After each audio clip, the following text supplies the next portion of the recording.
रूपों को दर्शाया गया है और इस पासे में अंक 4 के विपरीत फलक पर कौन सा अंक होगा ये पूछा गया है।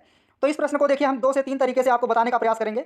इसका देखिए M1 तरीका क्या है, आप वन सरफेस कॉमन पासा ढूंढेंगे। तो देखिए यह वन सरफेस कॉमन पासा है और इसमें कॉमन कौन है, 2 है।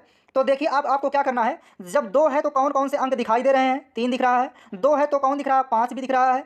2 है तो कौन दिख रहा है, देखिए यहाँ पर 1 दिख रहा है। 2 है तो कौन और दिख रहा है, 6 दिख रहा है। अब यहाँ देखिए 2 है तो कौन सा अंक नहीं दिखाई दे रहा है, यहाँ पर 4 नहीं दिखाई दे रहा है। इसका मतलब देखिए 2 का अपोजिट कौन हो जाएगा, 4, और 4 का अपोजिट कौन होगा, 2। तो यहाँ पर देखिए 4 के विपरीत फलक पर कौन सा अंक पूछा गया, तो क्या आ जाएगा, 2। इसलिए यहाँ पर आंसर ऑप्शन ए सही हो जाएगा। तो ये था प्रश्नों को लगाने का M1 तरीका। अब यहाँ पर देखिए समझते हैं इसका M2 तरीका क्या हो जाएगा। M2 तरीका में देखिए क्या करना है, जो अंक दोनों में कॉमन हो, वन सरफेस कॉमन पासे में, आप वहाँ से क्लॉकवाइज जैसे घूम जाएंगे।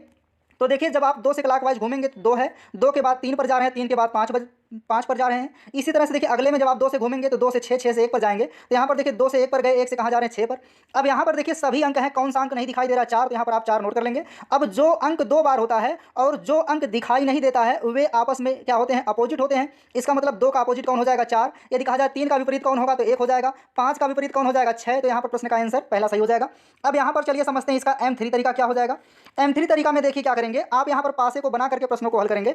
और यह तरीका जो होता है पासे को लगाने का सबसे बेस्ट तरीका होता है, यह तरीका कभी भी फेल नहीं होता है। तो यहाँ पर देखिए जब क्वेश्चन मार्क वाले प्रश्न आते हैं तो यहाँ पर आप ऐसे ही करके प्रश्नों को लगाएंगे। यह पासे की हम अनुनादी संरचना को बता रहे हैं यहाँ पर। अब यहाँ पर देखिए आपको क्या करना है, पासे में अंकों को भरना है।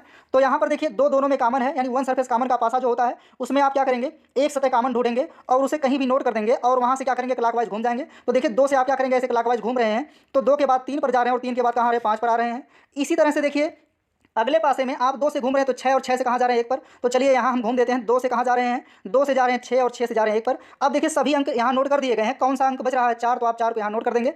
अब देखिए पासे में क्या होता है, एक एक खाने के अंतराल पर क्या होते हैं, जो अंक होते हैं वे एक दूसरे के विपरीत होते हैं। यानी यहाँ पर देखिए 2 का विपरीत कौन हो जाएगा, 4 हो जाएगा।